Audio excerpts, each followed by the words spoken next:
and welcome. Today I'm going to be turning a hollow form out of ash. This piece of ash here, it's about 20%, so it's not dry by any means. At the time I've missed the pith, I can get a diameter of about 5 inches, and the log is about 7 inches long, but I'll reduce it by the time I got a tenon and what have you. So that's going to be today's project. I'd like to give a shout out to a young lad called Ben, and it's Ben's Welsh Pens. Ben is only 15 years of age and he's got into wood turning, and funny enough I think I gave a shout out to a 15-year-old last week as well. He hasn't got a YouTube channel, but he has a Facebook page, so go along and like his Facebook page and look at the great pens that he makes, and we'd all like to encourage the youth of today, if you like, to get involved in this wonderful craft of wood turning. So that's Ben's Welsh Pens. Okay, without further ado, we'll go across to the lathe now and get started on this ash hollow form. So as I explained, I've messed around with the compasses, and there is the pith, and I've found a centre point here which gives me this diameter, missing the pith, and on the other side the same thing. The pith runs a little bit off true there, but there is the centre bite, so I shall miss the pith hopefully. And I've got to put it between centres, turn off the bark, then put a tenon on one end. I'm not sure which end yet. We'll have a look how the grain looks when we go in there. And what I'm going to be doing, I haven't actually done this before with these jaws. I do like my O'Donnell jaws, but they do have a rather shallow dovetail. So inside you have a flat spot just there. So I'm going to make a tenon about ½ an inch, and then the front of the jaws will seat on the shoulder of the tenon, because I like the profile here because it means I can work nice and tight at the base of the form. So that's the theory of what we're going to be doing today. So I'll carry on and we'll hollow it out around, give it a rough shape and hollowing it out. Okay, I'll be using my roughing gouge to start with, and it's turning at around 700 revs.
Well, here we're back now, and it's 5 days later from turning this, and I put a bung in.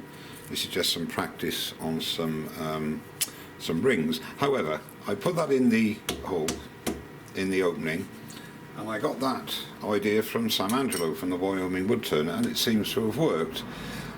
It was 20% when I started. There's an even wall thickness now. It's around 8mm all the way down to here, and obviously it's moved, but if I spin him up, it's not that bad, and the hook and the opening again is not going to take a lot to true up, so I'm quite pleased with all that.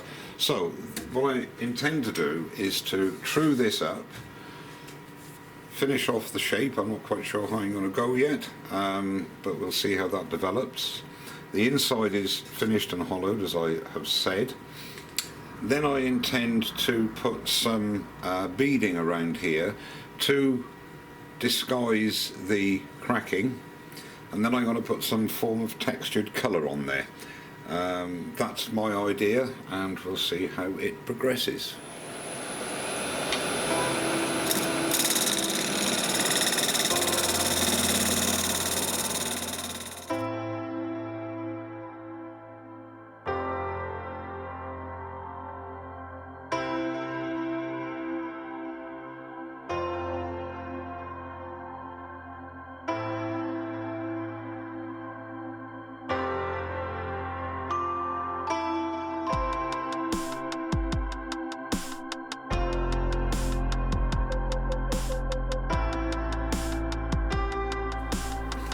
So I've sanded up the whole piece now, but I've gone only to 320. Didn't see the point in going to 600 really at this stage, because I'm going to be beading it, and I'm going to be putting a textured colouring on of some sort. Not quite sure what's happening there yet, but nevertheless 320, and it's nice and true now. It's running really nice. So I've done all that, and the only thing I have to do is just square off the opening, and that's all square as well.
The beads formed.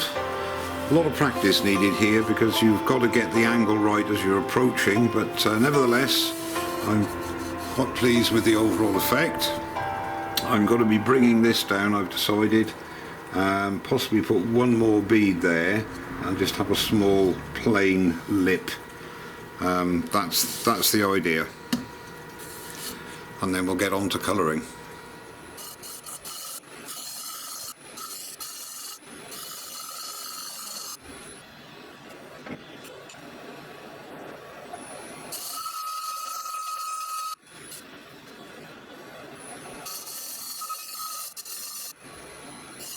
Okay, it's a bit of an awkward angle here, but what I've decided to do is to use the airbrush to put black on the inside of the piece, and then I'm going to apply several coats of acrylic paint, black acrylic paint, and stipple it to give a textured effect.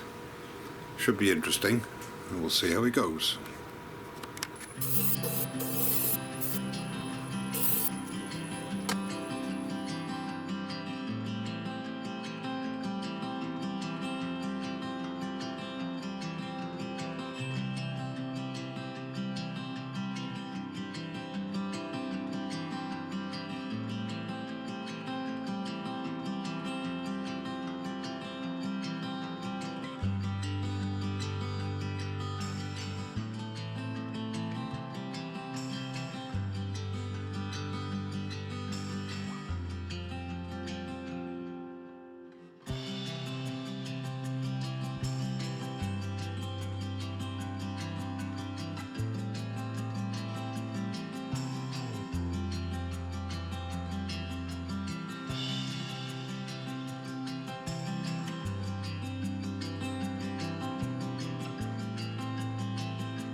Okay, what I've got to do now is to just clean out this area here, which I'm going to do with my spindle gouge.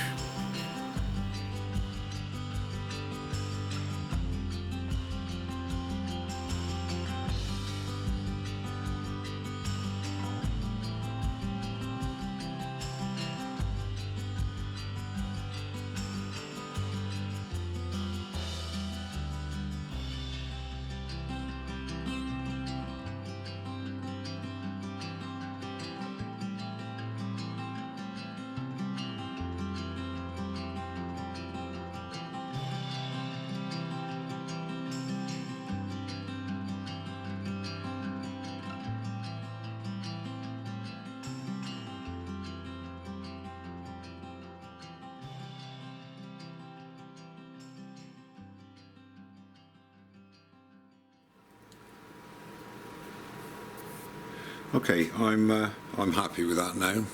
So some very careful sanding needed on this area, then sanding sealer and Yorkshire grit and Hampshire Sheen High Gloss, and I was thinking of putting a gloss lacquer on this, but I'm not going to. I'm going to leave it as it is, and I think that'll contrast nicely. So now all we have to do is to part him off.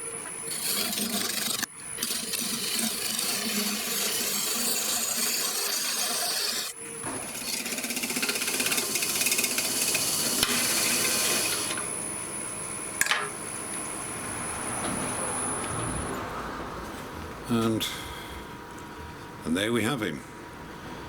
Slightly different project to what I'd anticipated, but quite pleased with the outcome. I'll clean off the little nub on the bottom and I'll put some pictures up at the end. Well, thank you very much indeed for watching, and don't forget to subscribe, and I'll see you very soon. Cheers now.